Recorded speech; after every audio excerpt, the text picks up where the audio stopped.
I can't believe I found you! To escape my ex, I got into a stranger's car, not knowing it belonged to a mafia boss. I had a small backpack, a switched-off phone, and 3 years of fear locked in my chest. On that rainy night in Chicago, I ran from the man who called control love and got into the first black car I saw. "Please, drive," I whispered. Only afterward did I notice the man beside me. Dark suit, scarred hands, eyes too cold to belong to just a stranger. I thought I had escaped a cage, but maybe I had just stepped into the territory of an even more dangerous man. Hi, I'm Lena. A special shout out to those of you watching Book 1 for free here on the My Stories platform, completely ad-free and uninterrupted. Chapter 1. Long Sleeves in the Rain. The bruise on my wrist was the exact color of a forgotten plum, purple at the edges, green in the middle, yellow where his finger had pressed down hardest. I tugged the sleeve of my scrubs down before pushing the night shift door open, counted to 3, and walked in with the smile I'd had ready since home. The hallway smelled like pine disinfectant and reheated coffee, that mix I could recognize with my eyes closed. Nor was at the front desk, her hair pinned up in a crooked bun, jotting something down with a pen between her teeth, the fluorescent light flickering once before steadying over the white of the counter. "Sorry, I know I'm late," I said before she even looked up. "It was the bus, I swear." 3 minutes, Mira. 3. She pulled the pen from her mouth and pointed it at me. "You apologize for the air you breathe. Knock it off." I laughed the laugh I'd learned to use. Low, contained, the kind that doesn't take up space. I grabbed the clipboard off the counter, felt the familiar weight of the metal clip in my fingers, and walked through the cardiology wing, swapped out an IV bag, adjusted the cannula of an old man who always called me sweetheart and smelled like hospital soap. He gave my hand a little pat, and I pretended not to notice the sleeve riding up a millimeter more than it should. In the break room, I broke a roll in half, ate one half, and tucked the other in my scrub pocket. It was a gesture without decision, as old as the fear itself. The bread sat there, pressed against my thigh, like a promise that if the night turned on me, I'd have something. 3 years with Raphael Sorin had taught me that math. He held bouquets for photographers and broke mirrors when the front door closed. He smiled at judges, lawyers, reporters, and at night, I learned to breathe quietly so I wouldn't wake the beast sleeping in the bed next to me. "Brilliant prosecutor," the paper said. "Generous," said the mother-in-law I'd never had the courage to call by name. Me, in my long-sleeved scrubs, I knew another adjective. I didn't say it out loud or even inside my own head, because even thinking it felt like something he could hear from across town. That night, when the shift hit the slow stretch before dawn, the receptionist brought up an envelope. It was manila, rectangular, with one corner crumpled from the thin rain that had started falling outside. "Came for Raphael, but they sent it here. Can you take it?" I took it without thinking. The sender was a county clerk's office. The name was printed in capital letters, in that kind of official ink that turns your stomach before you even open it. I went up to the break room, sat in the green plastic chair pushed against the wall, slit the seal slowly, like peeling off a stuck bandage. The pages slid into my lap like dead fish. Deed. Small house at an address I knew by heart. Old neighborhood. Blue porch. Jasmine my mother had planted before she got sick. Transferred to his name. Signed by me, in handwriting that looked like mine but wasn't.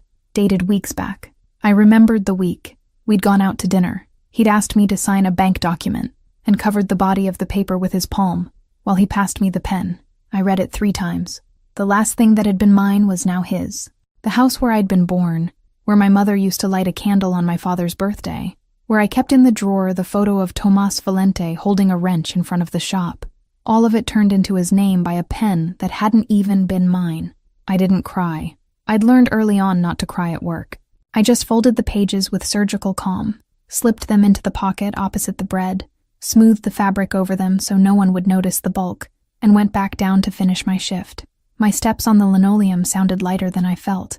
Inside, something I didn't know how to name had just lifted itself off the floor. When the shift change bell rang, I caught the bus home. Fogged windows, the smell of wet people, a child sleeping in her mother's lap 2 rows ahead. I climbed the 3 flights of stairs to his apartment, because the elevator had been out for a week, and he still hadn't complained to the super, which was strange, because he complained about everything.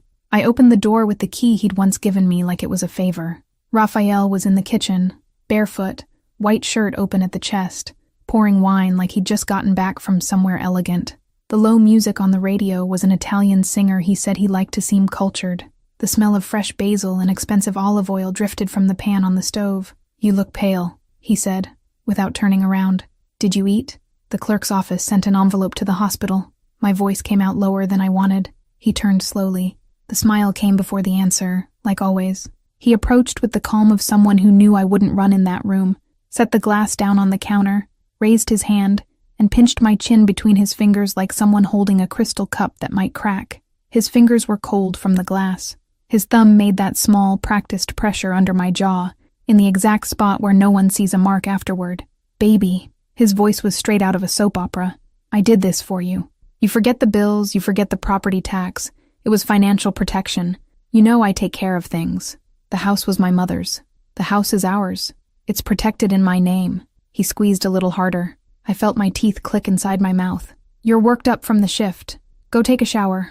I'll heat up dinner." He let me go, kissed my forehead with the rehearsed gentleness I'd seen in other people's wedding photos, went back to pouring wine. I went up to the bedroom and shut the door. I sat on the edge of the bed with my hands over the folded pages in my pocket, feeling the thick paper against my fingers. I looked at the closet, at the window where the rain ran down in uneven threads, at the mirror that still had a nearly invisible crack in the corner, a souvenir from a night he swore had never happened. The crack rose diagonally, thin as a hair, and I knew its angle by heart. If I stayed one more day, I'd lose the last thing I had already lost without knowing it. I stood up. My legs trembled once and steadied. I pulled the small backpack out of the back of the drawer, the one I'd kept empty for months without daring to name to myself why. I packed what I needed: 2 changes of clothes, the photo of my father, my bank card, my ID, a pair of dry socks rolled inside my spare sneakers. I switched off my phone, took out the SIM card, snapped the SIM card in half between my nails, listening to the dry little snap of the plastic giving way. I slipped the backpack under my shirt, tugged the scrubs over the top to hide the bulk, and opened the bedroom door. "I picked up an extra shift," I said from the hallway, controlling every syllable. "I'll be back early." "Sure, baby." He didn't even turn around. The sound of wine being poured kept going behind me like a soundtrack. I went down the stairs of the building with my heart pounding in my throat, counting the steps so I wouldn't think about anything else. I caught a cab to the hospital, paid in cash, asked the driver to drop me off a block before the main entrance, slipped in through the back of the service building, crossed the locker room where a damp towel was still hanging, left my badge on the bench like someone closing a chapter. I went out through the back door that opened onto the parking lot, the one nobody used after midnight. The rain had started light. The floodlights of the lot lit up the puddles in yellow discs, and the asphalt smelled like motor oil mixed with wet dirt. Raphael was standing between my old car and the concrete barrier, no umbrella, hands in his coat pockets, calm as a man waiting for fresh bread at the bakery. His hair was already plastered to his forehead from the rain, but he didn't seem to have noticed. He was looking at me the way he looked at witnesses in court, right before he made them contradict themselves. My whole body stopped working for a second. The air came in too cold through my lungs. "Mira," he smiled. "I knew you'd try." "How?" "I know every step you take, baby. I'm a prosecutor, remember?" He took a step. The heel of his shoe hit the puddle with a muffled sound. "You're making a scene. Get back in the car. I'll drive you home. Raphael, please. If you scream," he went on, gentle, didactic, like someone explaining a simple rule to a stubborn child, "everyone will think you've snapped. You've been on emotional leave since last week. Did you know that?" I arranged it. Another step. The rain thickened a little between us. "No one is going to believe you." I didn't decide to run. My body decided for me. I went out the side gate of the lot, crossed the sidewalk without looking, turned the corner before he could finish the sentence. The rain came down hard all at once, like someone had cranked open a faucet in the sky. My sneakers soaked through at the first curb, and the cold water climbed up my socks to the ankle. I ran 2 blocks with no destination. The headlights of cars turned into gold and red blurs, horns, a woman in heels complaining about the rain under an awning, a hotel doorman with an umbrella trying to hold the revolving door for a couple of tourists laughing at some joke I would never hear. At the next corner, parked in front of the most expensive hotel in the city, I saw a black car. Long, polished, with the rain running off the hood like fresh varnish. The back door was cracked open for an instant, like someone had just stepped out and was about to get back in. I looked behind me. Raphael turned the corner 3 blocks back, walking unhurried, certain I had nowhere to go. His coat swung in the wind, and even from a distance I recognized the rhythm of that stride. It was the stride of someone who had caught up to me before. I looked at the car again. The door was still cracked open. Chapter 2. The Wrong Door. I didn't think. Thinking was a luxury I no longer had. I crossed the sidewalk in 3 steps, yanked the door open, climbed in, and slammed it shut behind me. The leather of the seat was warm, dry, with an expensive smell that didn't belong to my soaked body. It was a smell of dark wood, of something bitter and elegant I had never been able to afford in any store, mixed with a note of rain that had come in with me and gotten lost in there like an intruder. I curled up against the opposite door, my hair dripping onto the upholstery, the backpack clutched against my chest. "Please drive," I whispered, without looking to the side. The driver, up front, didn't turn his head. There was a silence that lasted a second longer than it should have, a silence that wasn't an absence of sound, but the choice of someone who had decided not to answer before measuring the ground. That was when I looked up. Next to me, on the same seat, was a man. Dark suit, black shirt with no tie, broad shoulders kept tight in the space like a man already used to fitting into cramped places. His hands rested on his knee, large hands, with thin scars cutting across the knuckles, one of them paler than the other, with the texture of skin that had been rebuilt over something that shouldn't have happened. He was looking at me with no surprise at all, as if a soaked woman climbing into his car at 11 at night was just another turn in the road. His eyes were the kind that didn't need to blink to intimidate. They were dark in a way that absorbed the streetlight instead of reflecting it back. The word died in my mouth. I'm sorry. A knock at the window. Raphael, his open palm against the tinted glass on his side, his face pressed close, his wet hair stuck to his forehead. He was smiling in that way only I knew. The smile of a man who had already decided what was going to happen to me before he even caught up. "Mira." His voice came muffled through the glass. "Mira, open this door." He knocked again, harder, and the sound echoed inside the car like a head hitting a wall. "Sir, excuse me, that's my fiancée. My runaway fiancée. She's having a breakdown." I flinched on reflex. The bread in my soaked scrub pocket had turned to sticky dough against my thigh, a ridiculous, childish weight that suddenly reminded me of the woman I had been until 5 minutes earlier. The man next to me didn't move. He just extended his index finger toward the driver, in a gesture so economical it barely qualified as one. There was a low click. The locks on all 4 doors dropped at the same time, and the sound passed through me as if it were inside my own chest. "Sir," Raphael's voice climbed an octave, "I am a public prosecutor in this city. I'm warning you that I'll call the police if that door does not open in the next 10 seconds. You are obstructing." The man next to me turned his face slowly, not toward me, toward the glass. "She's not going with you." 4 words, low voice, almost bored, without leaning forward, without touching the glass, without needing to raise his tone. The sentence came out as if he weren't talking to Raphael at all, but filing his name in some drawer. Raphael went blank for half a second. I saw it happen. I saw the confusion cross his face before the prosecutor reflex kicked back in. I saw the corner of his mouth twitch in that small tick he had when he was losing a hearing. "Do you know who you're talking to?" "Yes." The man looked back at the front. "Idris." "Sir." The driver's voice was dry, almost mild. The car pulled away from the curb with the smoothness of someone who had made that move 1,000 times. No jolt, no visible hurry, as if the getaway weren't a getaway, but a scheduled appointment. I looked out the rear window. Raphael ran 3 steps after the bumper, stopped, shouted something the rain swallowed, pulled his phone out of his pocket.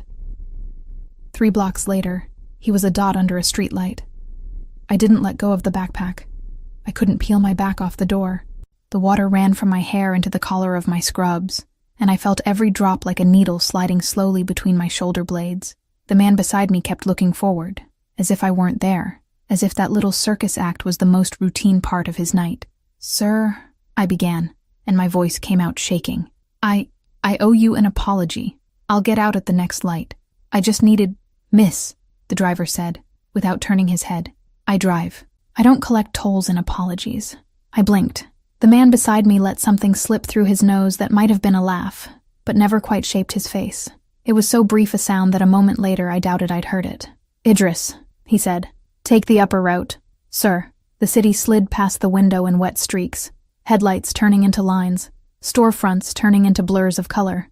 The wind pushed the rain sideways against the glass, and in the distance the L-train structure cut through the night above the avenue, lit cars gliding over the rusted pillars. I swallowed hard, gripped the backpack, and asked the question that needed to be asked before the silence smothered me. "Who are you, sir?" He turned his face. He looked at me for a beat too long. I held his gaze because I had already learned with Raphael that lowering your eyes cost you entire nights of being made to pay for it later. Tristan Vere. The last name dropped through the car like a stone into a well. I didn't repeat it. I didn't need to. I'd worked in a Chicago hospital for 5 years. Names nobody pronounces twice you learn through the osmosis of night shifts, through gunshot patients who come in with no ID, through older nurses whispering over coffee with the cup pressed to their mouth so the sound won't leak. Vere was one of them. I had already heard that last name in a hallway at 3 a.m, spoken by a resident who looked around before speaking and lowered his voice in the middle of the word, as if the hospital walls were witnesses he'd rather not wake. "And what?" I said, my voice steadier than I expected. "Are you going to charge me for this?" He tilted his head slightly. His mouth sketched something that wasn't quite a smile. "You're direct. I don't have time to be anything else anymore." He looked at me again, longer this time. I felt that look move across the wet sleeve of my scrubs, the backpack pressed to my chest, my dripping hair, and land somewhere behind my eyes where Raphael had never managed to reach. It was a look that didn't touch, but measured, and measured with the precision of someone who had spent a lifetime calculating how much each person weighed in threat, and how much they weighed in truth. "Vere family," he said slowly. "I'm what's left of it. I have enough enemies to fill a room. I have blood on my hands. My last name is better at closing doors than opening them. I'm not going to lie to you about that." I gripped the backpack tighter. The damp strap cut into my palm, and I was grateful for the small discomfort for keeping me inside my body. But there's an old rule in the house. He looked at his own hand, the paler scar crossing the back of it, and his gaze lingered there a moment longer than necessary, like someone revisiting an address they pretend to have forgotten. "No one is sent back to the executioner after asking for shelter." "I didn't ask. You whispered, 'Please, drive.'" His voice dropped another note. "You asked." I didn't know what to answer. The car turned right, climbed a ramp, entered an avenue I didn't recognize. The rain had eased. The wipers kept a dry rhythm against the windshield, a metronome beat that seemed to be counting my heartbeats for me. "I don't have money," I said. "I have nowhere to go. I have no way to pay you.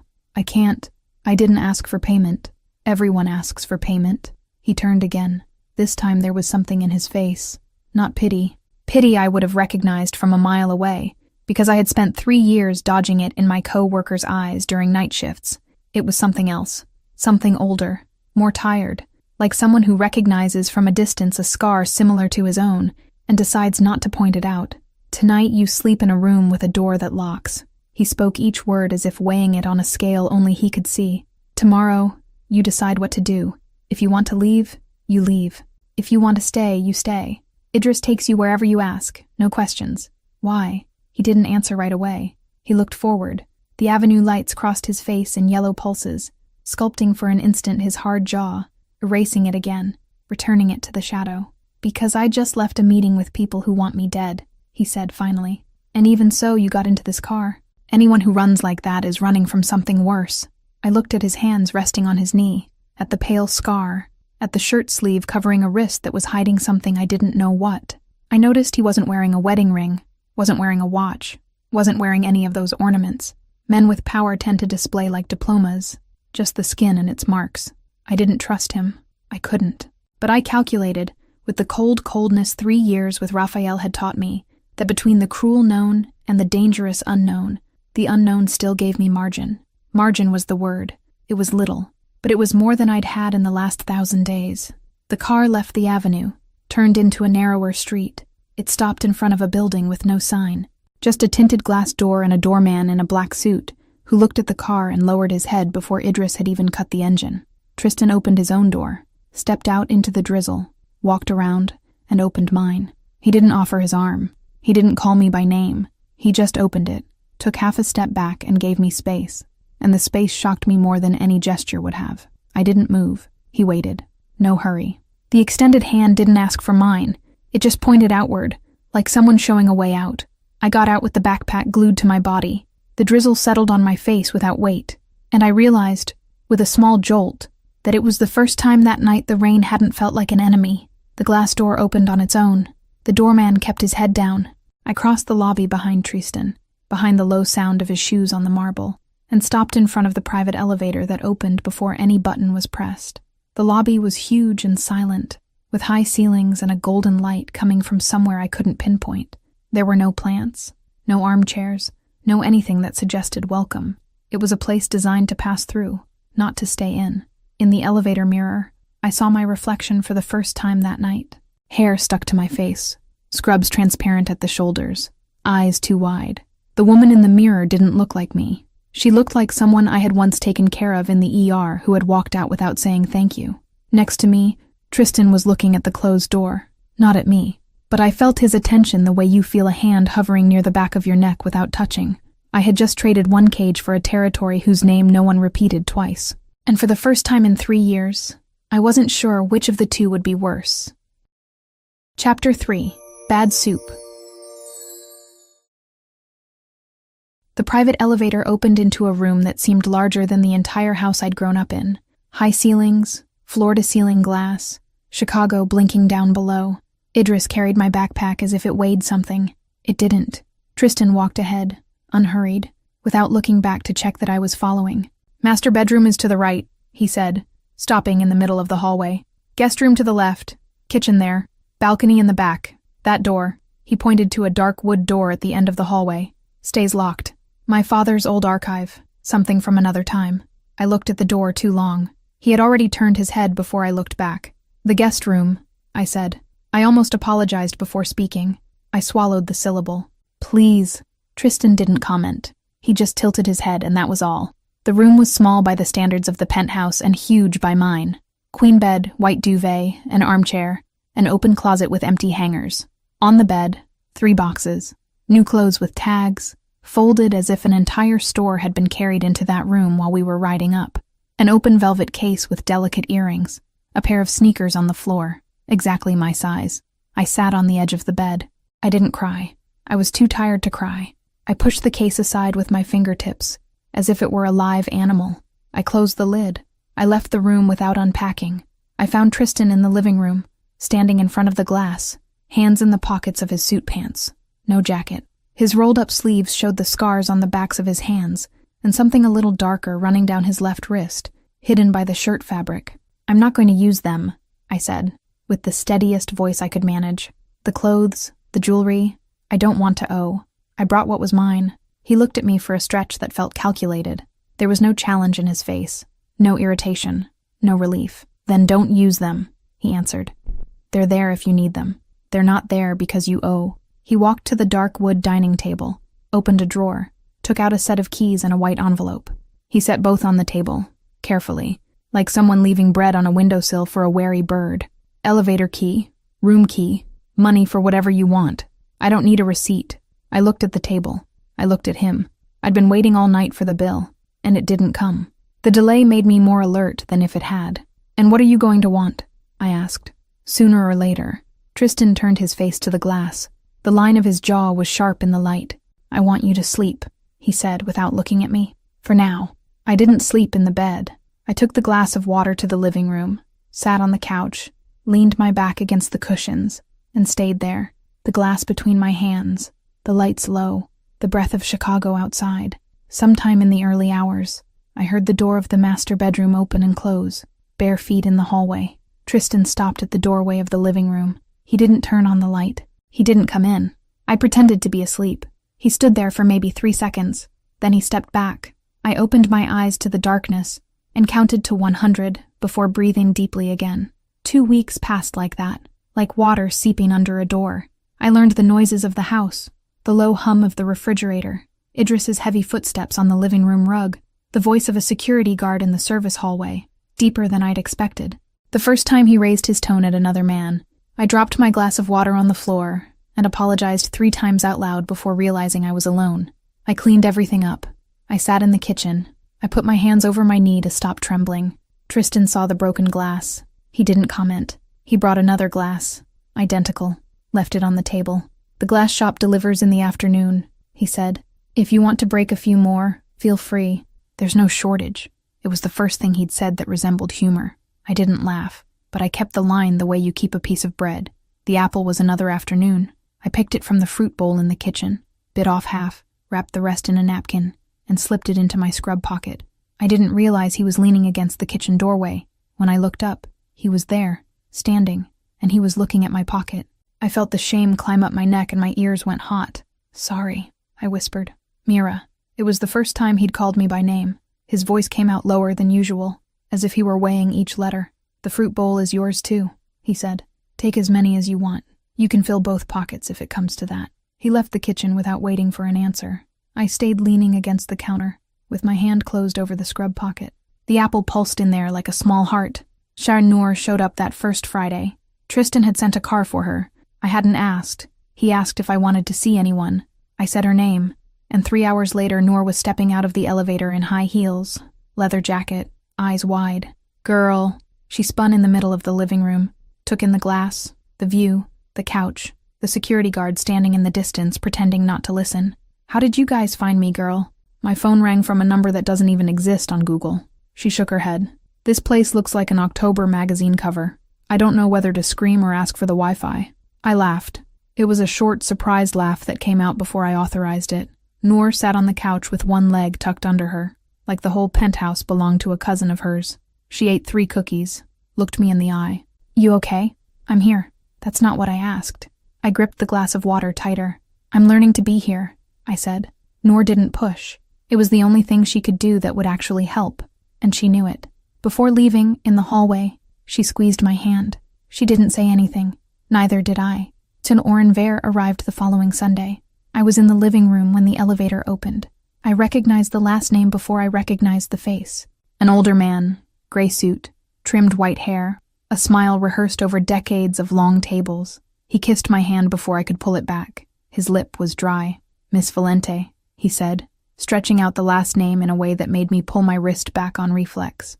"Valente, what a pleasure." Tristan spoke of you with attention. Behind me, I heard Tristan's breath stop for half a second. When I turned, his face had already gone back to normal, but the pause had been there. I read it as respect for my father's last name, for the shop nobody in that house needed to know about. "Uncle," Tristan said, and the word came out sharper than affectionate. "She doesn't take formal visits. I only came to pay my respects." Oren smiled at me, smiled at him. "The house feels different with a woman inside it." They went into the study.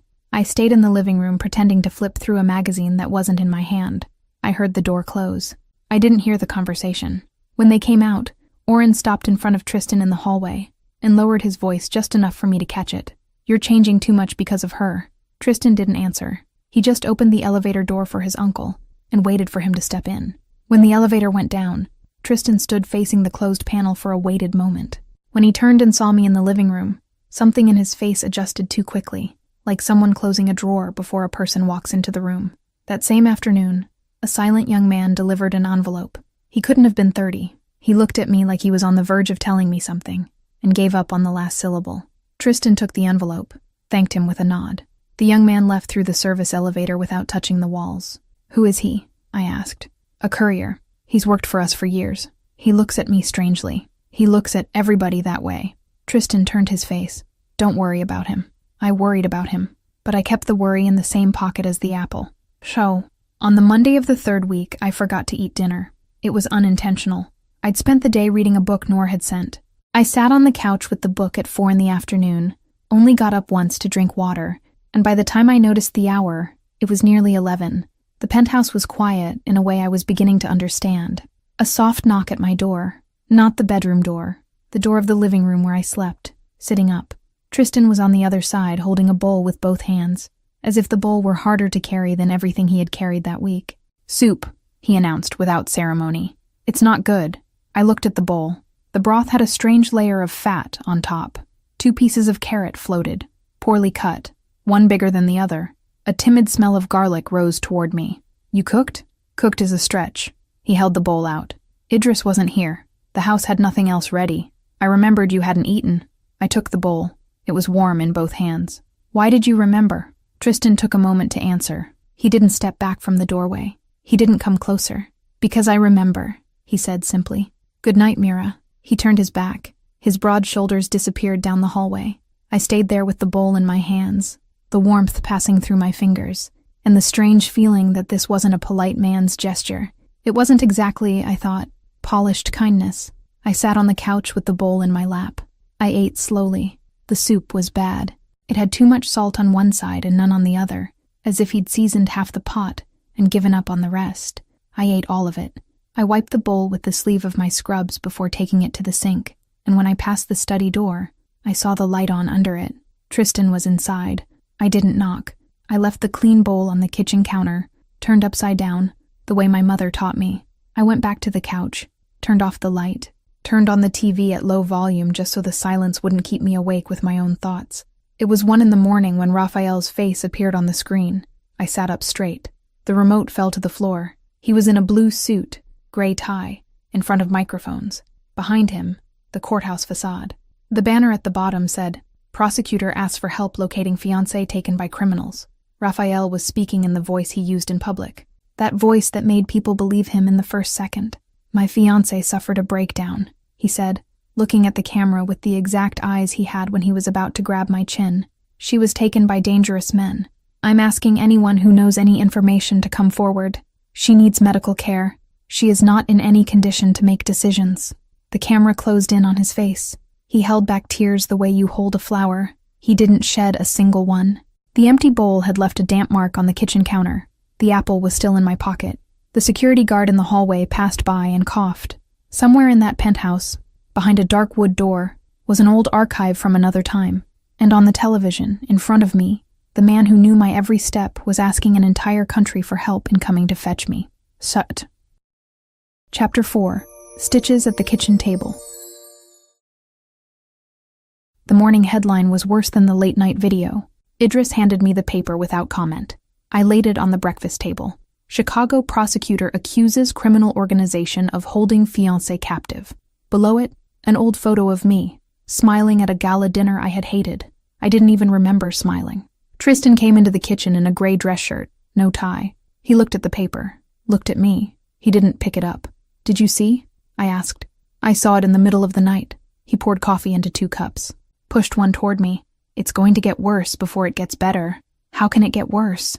He looked at me in a way that said he already knew exactly how. The hospital phone rang 3 hours later. Dr. Halsey, voice softened by pressure, words chosen with the same forceps he used to remove stitches. "Medical leave. For my safety, while the situation gets cleared up." I thanked him, apologized on reflex, hung up. Noor called right after. Her voice had no humor in it for the first time in 3 years. "Girl, he came in here this morning, with cameras, said he'd come to get you." Halsey almost passed out. Pause. I spit in his coffee when he asked for water. It was the only thing I could do. I laughed without meaning to. An ugly, short laugh that hurt my throat. "Thanks, Noor. When you can come back, I'll meet you at the door." Another pause. "And, girl, watch out for that new driver of yours. Really watch out." I hung up and stood in the living room staring at the glass. I remembered the hospital parking lot in the rain. I remembered the squeezed chin. I remembered the deed at the clerk's office. For a second I thought about calling my mother. I remembered I couldn't. That she was in a nursing home where they didn't trust the phone in her hand at night. That if she heard my voice like that, she'd try to get up. I sat on the couch. The tears came without warning. They weren't big tears. They were the small, angry kind that slide down the side of your face before you feel you're crying. Tristan came into the living room. He stopped. I had no way to hide. I wiped my face with my sleeve. "Sorry," I started. "No." He knelt. It was the first time I had seen a man that size bend his knees in front of me for any reason other than tying a shoe. He came down to my eye level, without touching. His scarred hands rested on his own knees. "You do not apologize for crying in this house," he said. "Not with me." I clutched the fabric of my scrubs between my fingers. "He's going to sink me," I whispered. "He has the office, he has friends, he has cameras. I have a piece of bread in my pocket." Tristan was silent for a moment. When he spoke, his voice came out slow, calculated. "I can take care of Raphael in one night, Mira." I lifted my face. He wasn't bluffing. He wasn't being dramatic. He was offering me a service the way someone offers to pick up a package on the way to work. The urge came. For one terrible second, I wanted to say yes. I saw his face in a ditch. I saw the courthouse without him. I saw my mother breathing without his name around her. And then I saw something else. I saw the next day's headline: Runaway Fiancé Linked to Disappearance of Prosecutor. I saw my life becoming, forever, a footnote in the story of another man who had decided for me. No, Tristan didn't blink. No, I repeated more firmly. I don't want to be avenged like I'm another man's property. I don't need him to vanish. I need to be believed. I need to be believed as a person, Tristan. I swallowed. Do you understand the difference?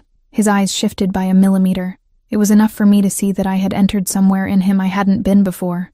I understand. He stood up slowly, walked to the window, stood with his back to me for a while. When he turned, he was a different man, even if in the same shirt.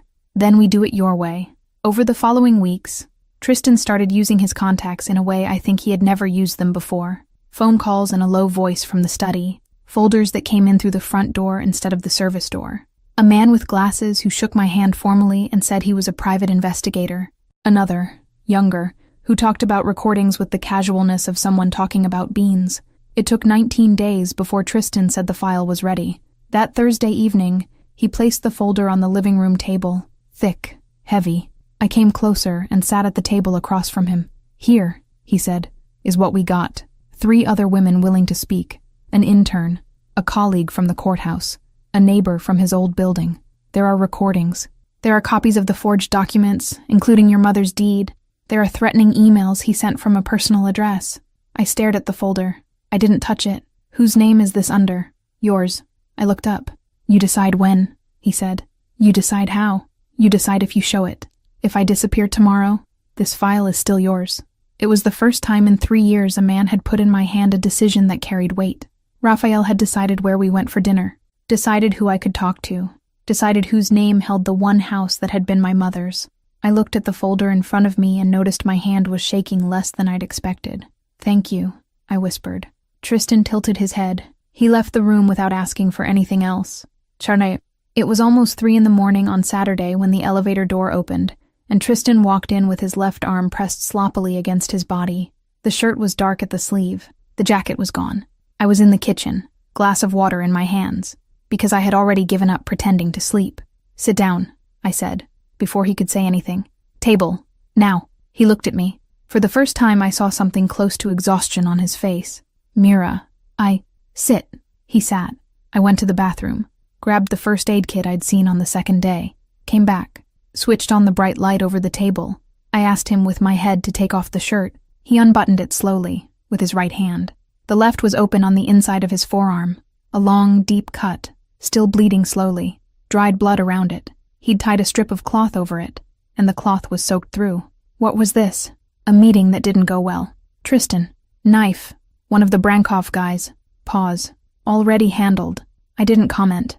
I cleaned it. He didn't flinch when the alcohol hit the cut. He didn't breathe differently. I turned my face toward the light and pushed the first needle in. I did it on reflex. My fingers knew. My mouth didn't. He watched me. It wasn't a look that demanded anything. It wasn't a look that intruded. It was the look of someone learning another person's face for keeps, in a dimly lit room, in the middle of the night, with blood on the table between them. I made the 3rd stitch. I felt his breath rise a little. Felt mine, too. I didn't lift my head. Don't move. I'm not. You're breathing. That one I can't help. It was almost humor. Almost. I bit the inside of my cheek to keep from smiling. When I passed the gauze to clean the blood off the skin around it, I saw it. His shirt sleeve had ridden up.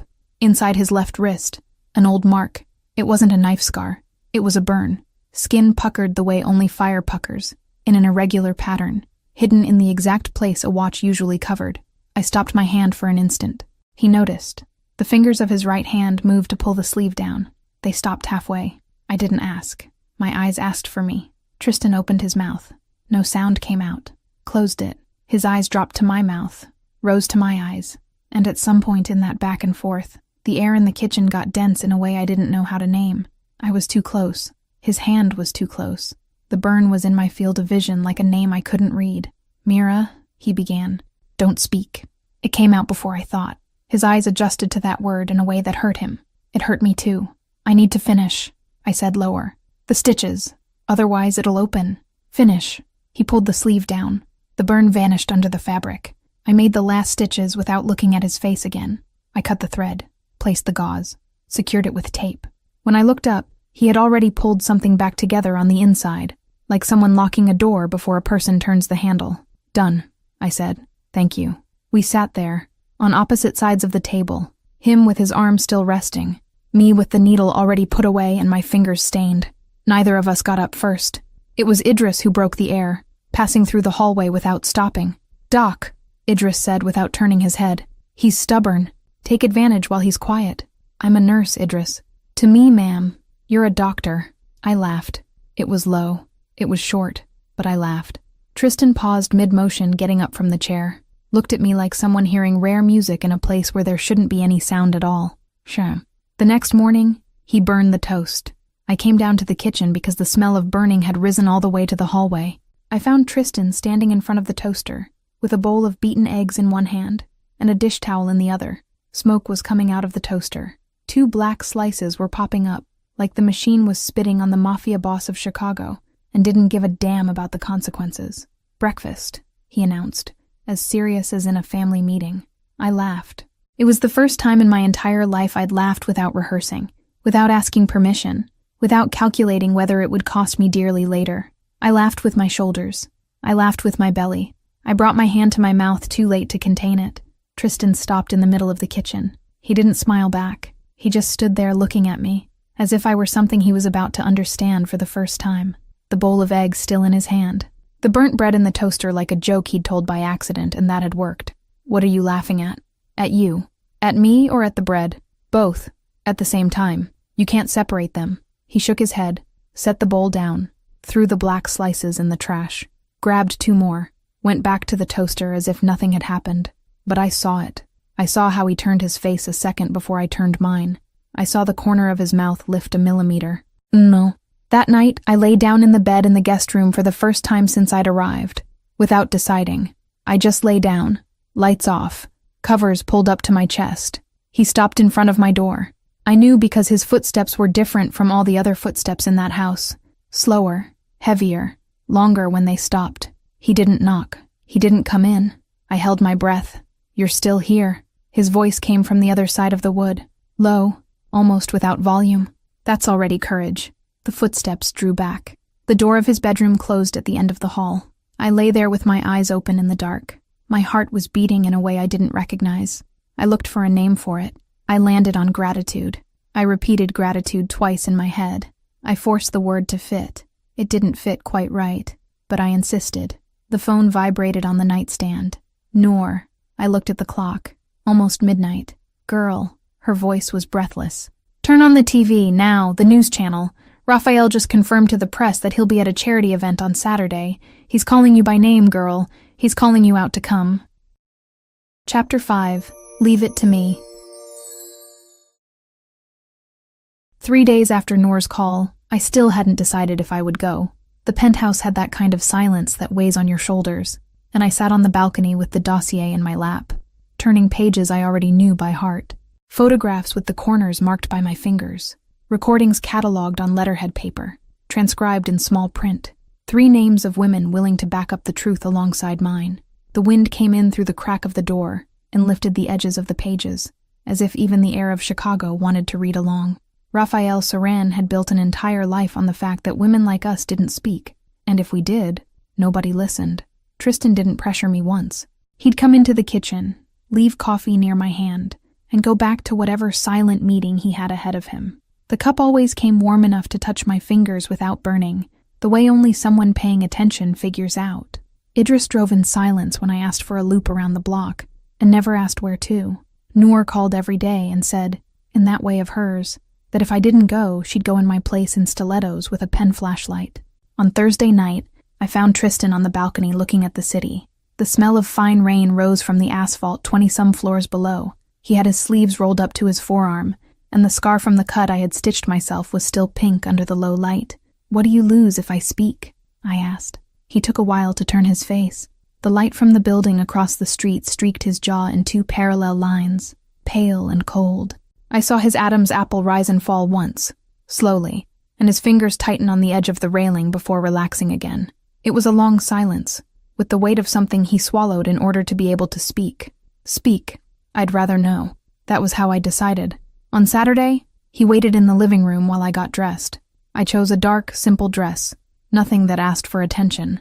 I pinned my hair up with a clip that had been my mother's, the enamel of the metal already chipped at the edges, cold against my nape. When I came out of the bedroom, Tristan was standing near the window, and for a second I didn't recognize my own body inside that dress. It was a body that no longer apologized before entering a room. "You don't have to do this," he said quietly. "I do." I tightened the strap of the bag where the dossier was. "But thank you for asking." He looked at my hand on the strap for a second longer than he needed to. He said nothing. He just grabbed his coat from the back of the armchair and held the door for me.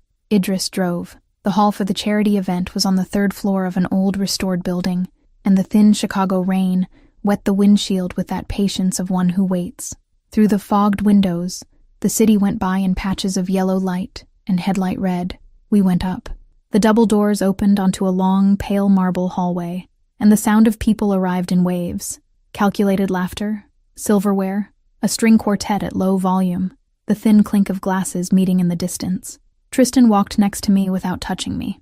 I thanked him for that in silence. I needed to walk into that hall on my own feet. The entrance to the main ballroom had a dark gray carpet that muffled footsteps. Low chandeliers, journalists with badges pinned to their lapels, women in long dresses whose hems swept the floor. 2 black-suited security guards leaned against the side door, talking quietly, and a third circled near the stage with a radio at his ear. The air smelled of expensive perfume, melted wax, and the distant trace of hot food coming out of the prep room. I saw heads turn when they recognized me. The runaway fiancé from the newspaper cover, finally in public. That was the exact instant Raphael appeared. He walked in through the opposite doors like a man rehearsing a scene. Light suit, magazine cover smile. 2 men behind him who looked like improvised security. A reporter raised a camera. Another grabbed the microphone from the stage where, minutes before, someone had been talking about a children's fund. "Mira," Raphael said, his voice loud enough to fill the room. "I came to take you home." The room froze. I felt Tristan take half a step forward beside me. I felt the entire air of his body prepare to do what he knew how to do best, erase the threat in silence, without asking permission. The heat of his arm came near mine without touching. I lifted my hand. It wasn't a big gesture, just a palm turned toward him, near my waist, where only the 2 of us saw it. "Leave it to me," I said. Tristan stopped. I didn't look at him. I knew that if I did, I'd lose the courage it had taken 3 days to gather. I walked 2 steps forward, stopped in the middle of the gray carpet, and breathed the way I breathed, before inserting a needle into the wrong vein of a patient in cardiac arrest. I counted to 3 inside, the way I counted at the hospital. I felt the low heel of the flat sink deep into the fiber of the carpet.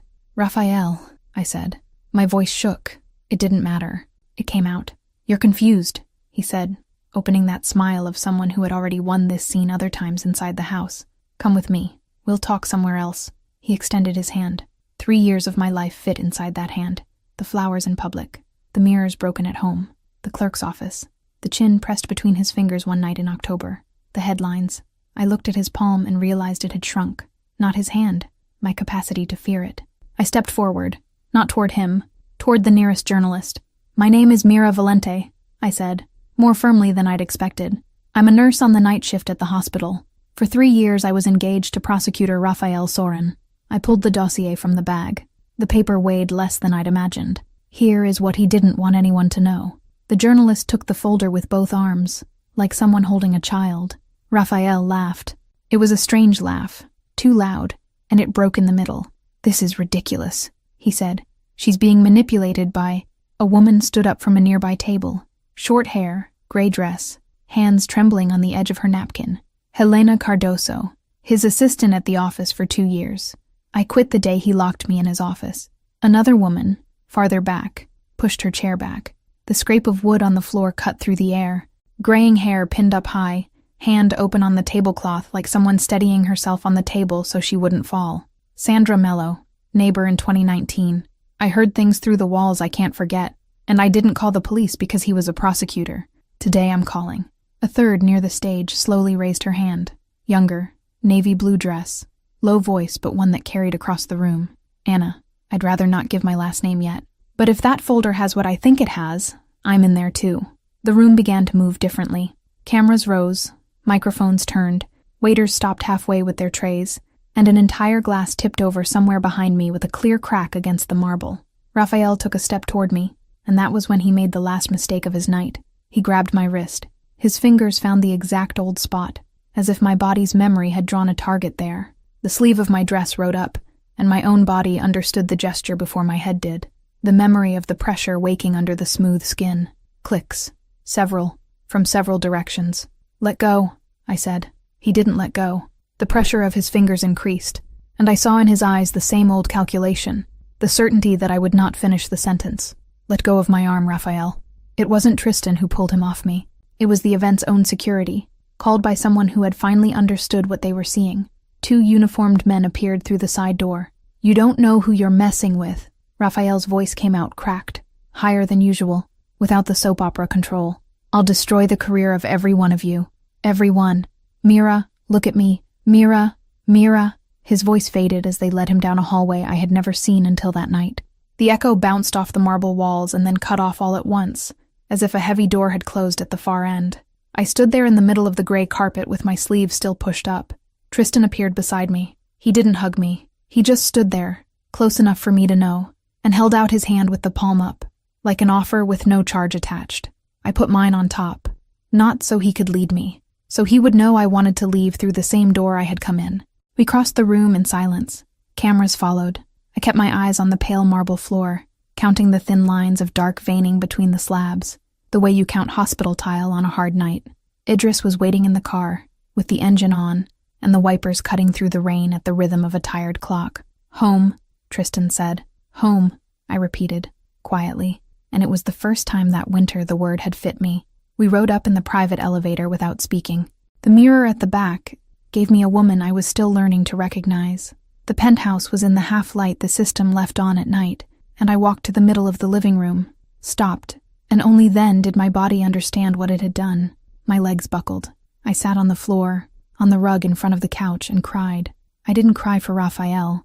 I cried because the woman who had walked into that hall was the same one who, 3 months earlier, had whispered, "Please, drive," to a stranger in the rain.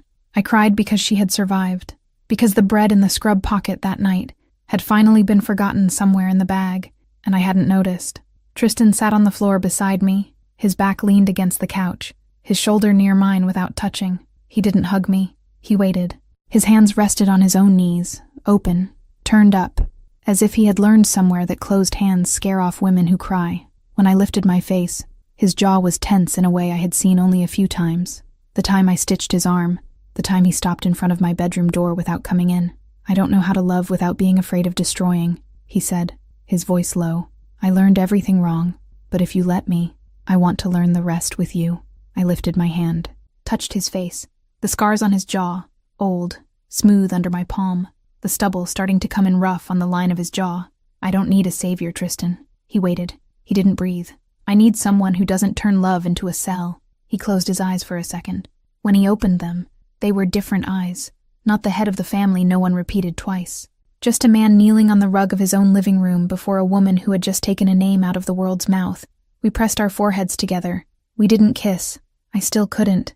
Not because I didn't want to, but because I needed first to recover what was mine before giving myself to anyone. Tristan understood without my having to explain. We stayed there, forehead to forehead, for a stretch of time I couldn't measure. His breath was close, warm, with that light remainder of black coffee he drank without sugar. Mine, finally, inside my own chest. Then he helped me up, brought a glass of water to the couch, sat on the floor beside my bare feet, his back against the upholstery. "Get some sleep," he said. "Will you stay?" "I'll stay." I closed my eyes. I didn't sleep, but for the first time in 3 years, I rested. At some point in the early hours, I felt the light weight of his palm settle against the side of my foot, without grabbing, just there, like someone confirming that the other was still in the same place. The next morning, the phone rang early. The gray light came through the window in cold layers, and the glass was fogged from the rain in the night. It was the lawyer Tristan had hired.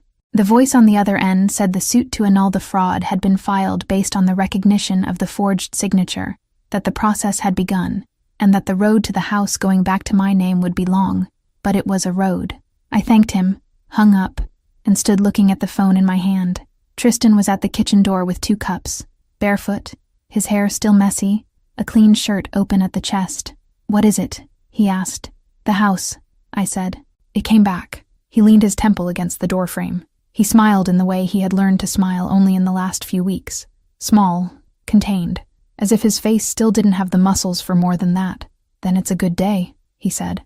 I looked at him with the 2 cups in his hands, barefoot in his own kitchen, the steam rising slowly in front of his jaw, and understood something I hadn't understood yet. There was nowhere left to run, and for the first time, that didn't terrify me. Chapter 6. To Anywhere I Get to Keep Being Free. The next 3 weeks came slowly, the way good things usually come. Dr. Halsey called me into his office a few days after the event. He adjusted his glasses 3 times before speaking, and when he spoke, he did it slowly, like someone walking on glass. He apologized for the forced leave. He said he had read the wrong headlines like everyone else, that he had believed words from a man in a suit, and that this was something he would carry for a while. I sat in the leather chair, pretending to look at a diploma on the wall, because I didn't trust my voice yet. I told him I could go back on shift whenever he needed me. I went back on Friday. I walked down the emergency hallway with the badge on my chest and my head held high for the first time. The linoleum floor shone under the cold ceiling light, and the smell of antiseptic, which for years I had associated with refuge, went back to being just a smell. Noor opened a bottle of grape juice at the nurse's station, as if it were champagne, poured it into a disposable cup, and toasted loudly, without caring who was watching. "To Nurse Valente," she said, who came back and this time came back whole. I laughed. It hurt a little in my chest. It hurt good. Someone clapped at the back of the hallway. Another colleague walked past in a hurry and touched my shoulder without saying anything, and that quick touch was better than any speech. I drank the entire cup of grape juice in one gulp, and the sweet taste lingered in my mouth all night, mixed with the mild adrenaline of knowing that place was still mine.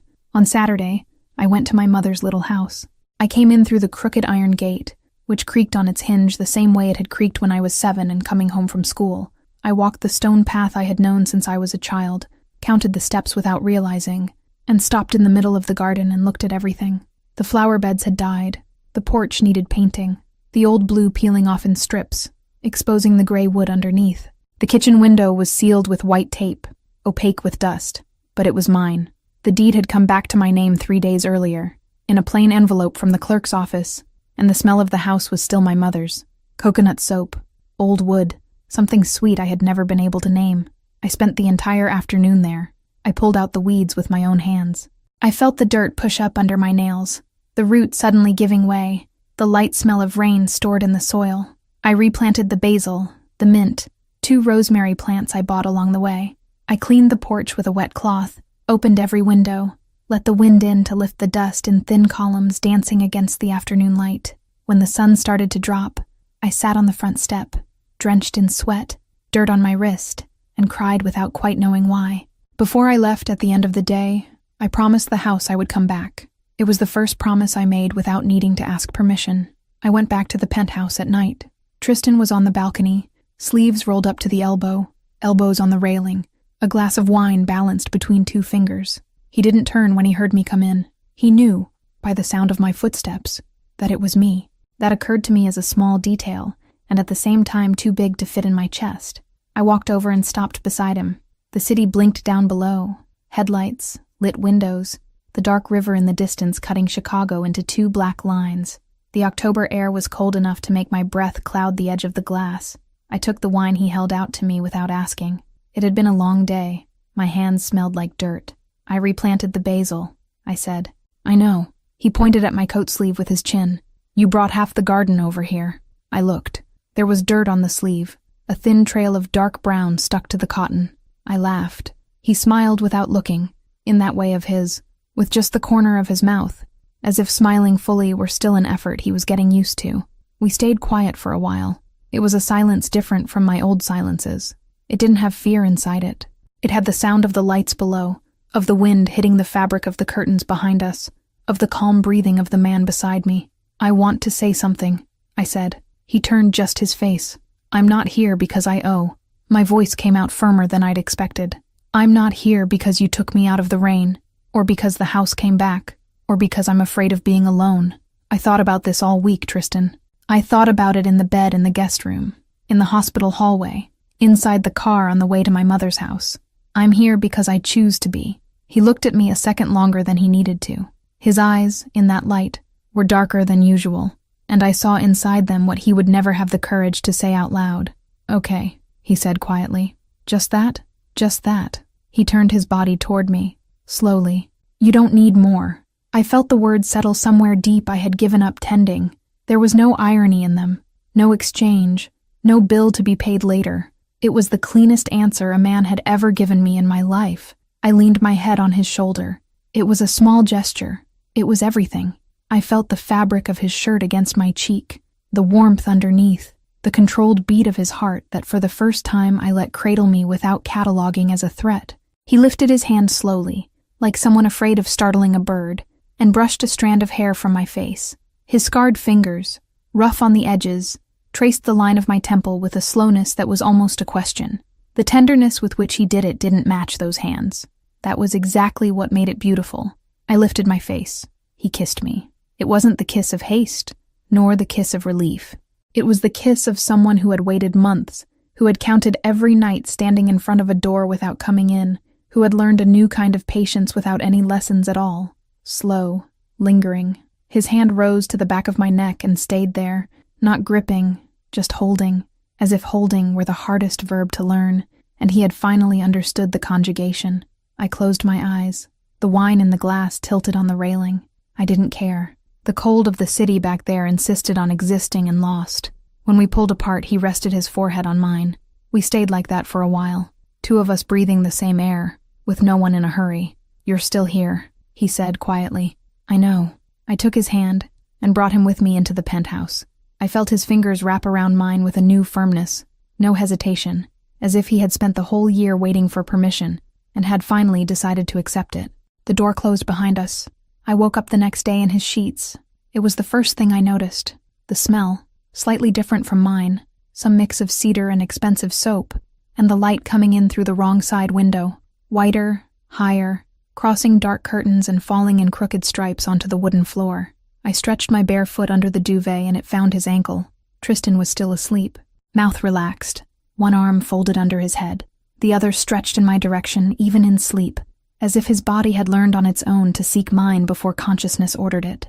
I lay there watching his breathing for a while, the rise and fall of his chest, the pale mark of an old scar beneath his collarbone, dark hair falling over his forehead, and something inside me, that had been trembling for years, stopped. It wasn't a beautiful moment, the way movies paint them. It was a still moment, and that was exactly what I needed. I got up without making a sound, put on one of his shirts that was on the chair, rolled the sleeve up to the elbow, and walked barefoot down the hallway. Idris was leaning against the counter drinking coffee, and when he saw me in a loose shirt and bare feet, he pretended to pay attention to something very interesting at the bottom of his cup. It was his trained discretion in action, that way of seeing everything and pretending nothing. Good morning, Miss Valente. Good morning, Idris. Coffee? He was already holding out a cup before I answered, and he placed it on the right side of the table without asking. I looked at the cup, looked at him. He just tilted his head, as if there were something of fundamental importance to national security happening on the counter. You know I notice these things, I said. You notice too many things, ma'am. He drank. Comes with the profession. I laughed, sat down. The counter stool was cold under my legs and the coffee smelled good. Tristan appeared at the kitchen door a few minutes later, barefoot, hair messy in a way I'd never seen, with a black shirt open at the chest, and the expression of someone who hadn't yet decided whether he'd woken up. He looked at me from across the counter, and his small smile appeared before he noticed. It was a smile he hadn't been allowed to give before, and he discovered that he was, and the discovery sat there on his face for an entire moment. Idris cleared his throat and said something about checking on something or other in the car. He left, taking his cup with him. The two of us stayed. Where do you want to go? Tristan asked. Today? Today, I thought. Looked out the window. Chicago was bright in the morning for the first time in weeks. No rain.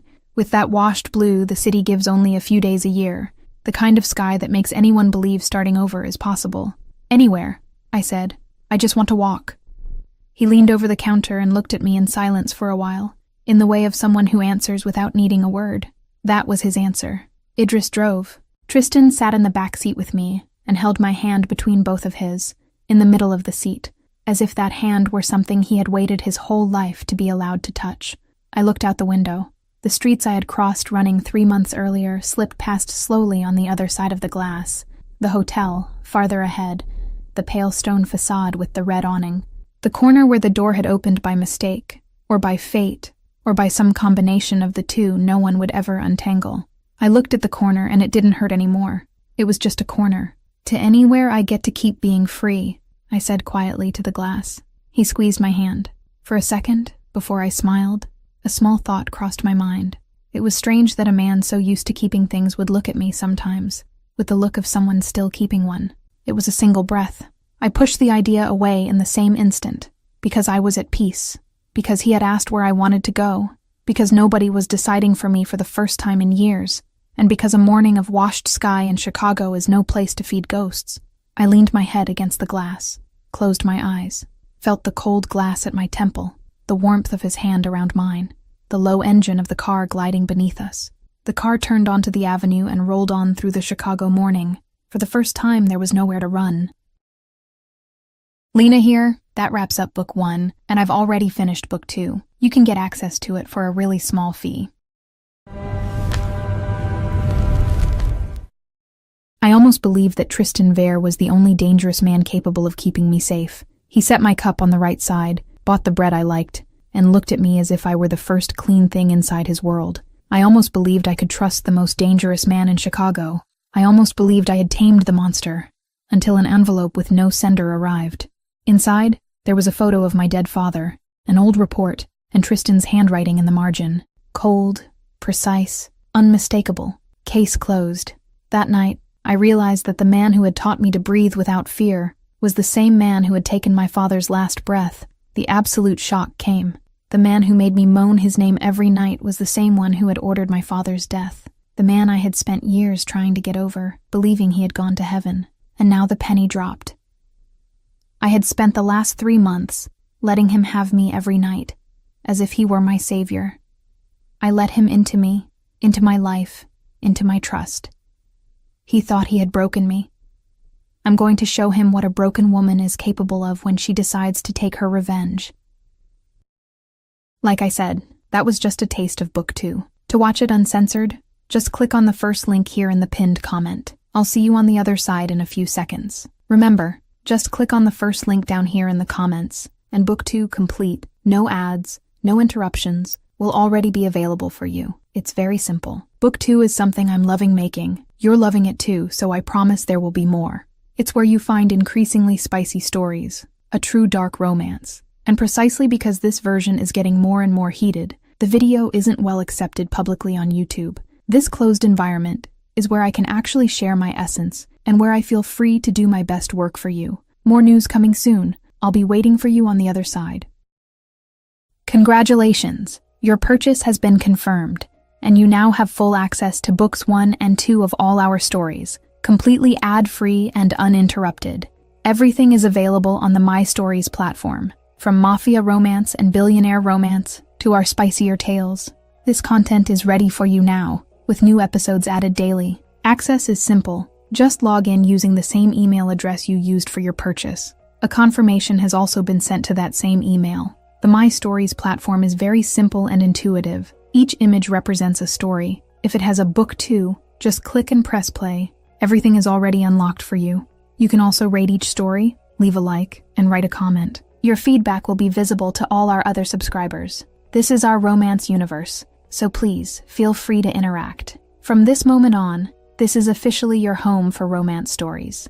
Just head over to mystoriesromance.com and press play. Welcome to the family.